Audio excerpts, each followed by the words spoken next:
एक बाल लीला और सुना देते हैं। बड़ी प्रसिद्ध है राम जी की बाल लीला। कहते हैं एक एक खेल किया रघुनंदन ने, बचपन में मझली मैया से, विजयनी सदा की कैकेयी, हारी निज राम रमैया से। एक बाल लीला में भगवान ने खेल किया। मझली मैया माने कैकेयी माता से भगवान ने खेल किया।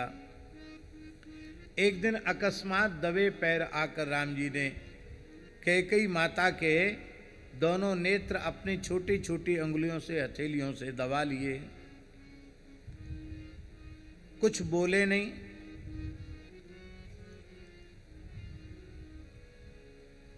तो मैया ने पूछा, कौन, किसने आंख बंद की? बोले, आप बताओ किसने तुम्हारे नेत्र मूंदे हैं? अब ये ठाकुर जी हैं, ज्ञानी मूढ़ न कोय। तो नटवर की अग्रिम लीला का अति गूढ़ भेद मां पा न सकी, भरसक अनुमान लगा करके नाम सही बतला न सकी। मैया ने सोचा इतने नटखट तो लक्ष्मण जी ही हैं, राम जी तो ऐसा नटखट काम जल्दी करते नहीं हैं। तो कहा लक्ष्मण, फिर कहा शत्रुघ्न, फिर कहा भरत। भरत तो बहुत सीधे हैं, भरत जी ऐसा क्यों कर सकते हैं? राम जी ने कहा वो तो हार गई मैया, और जो हारा हुआ है वो जीते हुए को मुंह मांगा इनाम देगा। यही पहले शर्त रखी गई थी, जो जीत जाएगा हारे हुए को उसकी इच्छा को पूर्ण करना पड़ेगा। वो जो कहेगा वो उसको देना पड़ेगा, चाहे जितनी दुर्लभ वस्तु हो। तो एक खेल किया रघुनंदन ने, बचपन में मंझली मैया से, विजयनी सदा की कैकेयी, हारी निज राम रमैया से। एक दिन रघुनंदन दबे पांव, औचक पीछे से आकर के, कर कमलन मूंद लई अखियां मैया की नजर बचा करके। गही मौन रहे कछु देर प्रभु, मुख थे नहीं कहत कछु बेना, अंतर गर्भित है मूक प्रश्न, बतलावो मुंह दे को नैना। बताओ किसने नेत्र मुंह दे? नटवर की अग्रिम लीला का अति गूढ़ भेद मां पा न सकी, भरसक अनुमान लगा करके, नाम सही बतला न सकी। भोले भाले गंभीर धीर, चांचल्य रहित रघुनंदन से, ऐसे नटखटपन की आशा, होती न स्वप्नगत हूँ मन से। राम जी ऐसी नटखट लीला करेंगे ये मैया न कभी अनुमान भी नहीं कर सकती। लक्ष्मण का नाम लिया माता ने, कर टटोल कर अटकर से, है कौन जगत में जीत सके, जो लीलाधर नटनागर से। बोले रघुवर इस खेल माही, मैया तू मुझसे हार गई। माता बोली प्यारे रघुवर, मैं तो तुझ पर बलिहार गई। अब शर्त पहली है, जो हारे वह कुछ देता है, क्रीड़ा में जीतन हारे को, मैं भी कुछ दूंगी अवश्य आज, मुंह मांगा रघुवर प्यारे को। कैकेयी माता ने कहा कि अपने प्यारे रघुवर को जो मुंह मांगी वस्तु है वो मैं ला करके दूंगी। बोले रघुवर हाँ मांगूंगा, पर कठिन शर्त होगी मेरी, मां बचन मुझे दो जो चाहो, पूरी इच्छा होगी तेरी। मां मैं मांगूंगा अवश्य, पर झालमुड़ी नहीं मांगूंगा। हाँ, झालमुड़ी मांग लूं, रसगुल्ला गुलाब जामुन मांग लूं, ये नहीं मांगूंगा। मैं मांगूंगा, बहुत कठिन शर्त होगी। माता बोली दूंगी अवश्य, जो मांगोगे सो पाओगे। लाल तुम्हारे लिए सर्वस्व न्यौछावर है, तुम जो मांगोगे वो मिलेगा। विश्वास मुझे है राम भद्र, जग हित कर ही करवाओगे। सारे संसार के कल्याण के लिए तुम्हारा अवतार हुआ है। तुम कोई ऐसी बात कह ही नहीं सकते हो जिससे किसी की कुछ हानि हो सकती हो। ऐसा व्यवहार तुम्हारे द्वारा संभव नहीं। भगवान बोले, मां तू बहुत बुद्धिमती है, तूने ठीक समझा। हित कर ही नहीं परम हित कर, व्यक्तिगत नहीं सचराचर का। पूरी सृष्टि का काम करना है, अनिवार्य कार्य यह करना है, उतरे सिर भार धराधर का। शेषी के मस्तक पर पृथ्वी का भार हो रहा है, उसका भार हल्का करना है। जो मन भावे सो मांग लाल, अपनी इस जीती बाजी में। कैकेयी माता ने कहा कि जो मांगो वो मांग लो, होगी प्रसन्नता परम मुझे, मैं राजी तेरी राजी में। मुझे बहुत प्रसन्नता होगी, जो तुम्हारी इच्छा हो मांग लो। ऐसी ही आशा थी तुझसे, यह भाव और को पा सकता, जो कार्य संभाल सकोगी तुम, कोई दूजा नहीं निभा सकता। माँ यही तुमसे आशा थी। इतना कठिन कार्य माँ तुम्हारे अतिरिक्त और कोई नहीं कर सकता। इसका निर्वाह तो केवल आपके द्वारा ही संभव है। कार्यान्वित हो योजना सही, इसके पहले कोई जाने ना। परमा वचन दो, जब तक यह योजना कार्यान्वित न हो जाए, तब तक इसका किसी को भेद पता नहीं चलना चाहिए। क्या भेद? बोले, निज दो वरदान पिताजी से, हट कर पूरा करवा लेना। जब हमारे राज्याभिषेक का प्रसंग आवे, तब तुम पूज्य पिताजी से हठ पूर्वक अपने 2 वरदान पूरा करवा लेना। कौन से 2 वरदान? जब होए पिताजी मेरे हित, राज्याभिषेक के अभिलाषी, मां लेना तब ही मांग राम हो, वर्ष 14 बनवासी। 14 साल के लिए बनवासी हो जाएं। युवराज होए प्रिय भरत लाल, कौशल का भार संभालेंगे।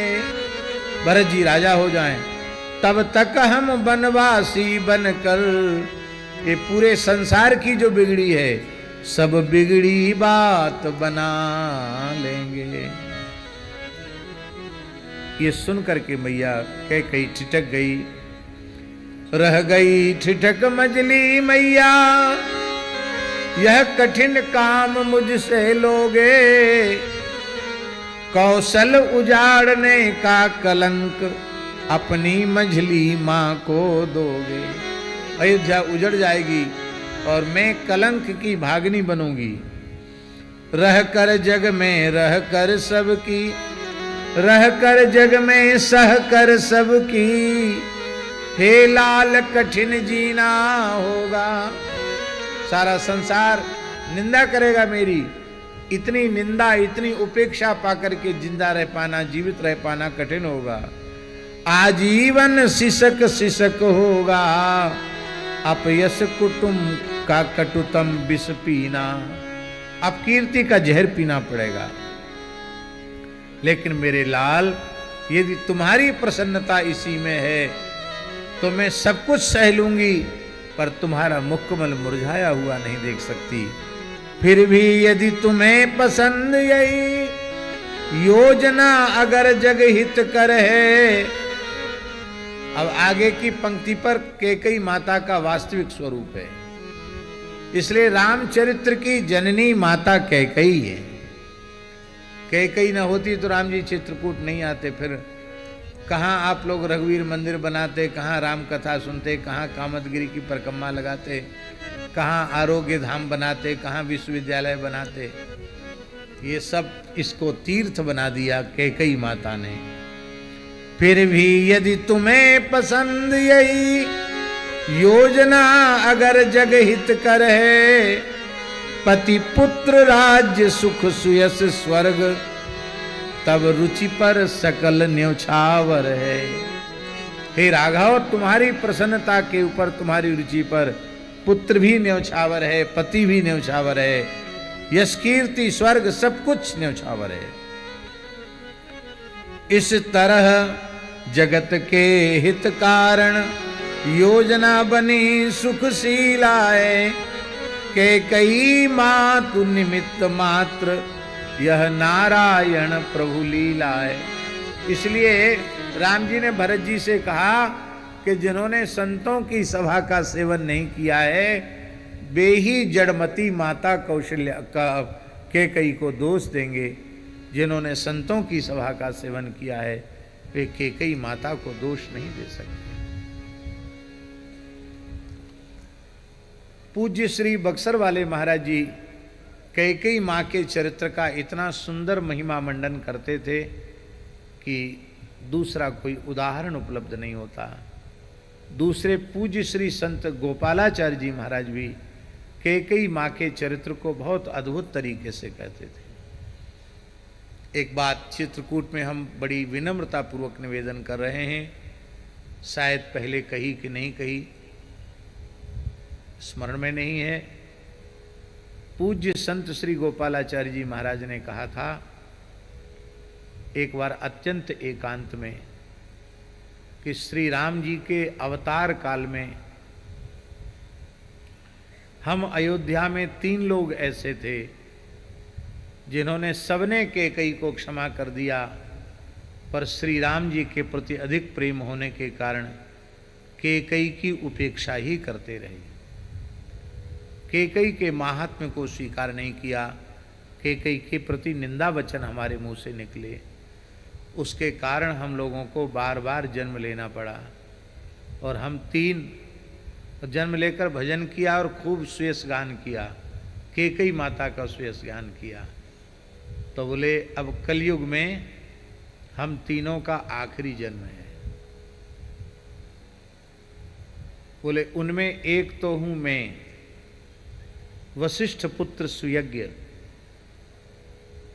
राम जी के प्रति अधिक प्रेम होने के कारण क्षमा नहीं कर पाए कैकेयी माँ को, लेकिन अब समझ में आया कैकेयी जी का स्वरूप क्या है। और उनमें दूसरे महापुरुष हैं पूज्य बक्सर वाले मामा जी। और बोले मामा जी चले गए तब बहुत दुखी थे, तब उन्होंने एकांत में बताया था। बोले हम भी अब इस समय पे जाने वाले हैं, बोले इस कार्तिक में हम भी चले जाएंगे, हम भी लौट के नहीं आएंगे। और कार्तिक गोपाष्टमी के दिन ही पूज्य श्री संत गोपालाचार्य जी महाराज भगवत धाम प्रयाण किए। और बोले हमने कहा महाराज जी तीसरा कौन है, वो इसलिए तीसरे का नाम हम आपको नहीं बताएंगे।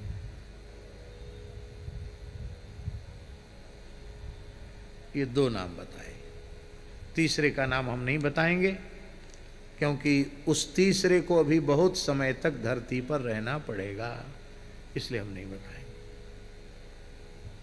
तो कहने का अर्थ उन्होंने साधु सभा का सेवन नहीं किया है जो माता कैकेयी को दोष देते हैं। इससे सिद्ध होता है कि पूज्य बक्सर वाले मामा जी और श्री संत गोपालाचार्य जी महाराज सामान्य कोटि के महापुरुष नहीं थे। भगवत लीला, अवध लीला, मिथिला लीला, चित्रकूट लीला, सब लीलाओं को प्रत्यक्ष आंखों से उन्होंने देखा था। हम लोग भाग्यशाली हैं जो ऐसे महापुरुषों का मंगलमय दर्शन हम लोगों को प्राप्त हुआ। श्री सीताराम प्रतिदिन सत्संग एवं दर्शन के लिए श्री महाराज जी के ऑफिशियल चैनल को जरूर सब्सक्राइब करें।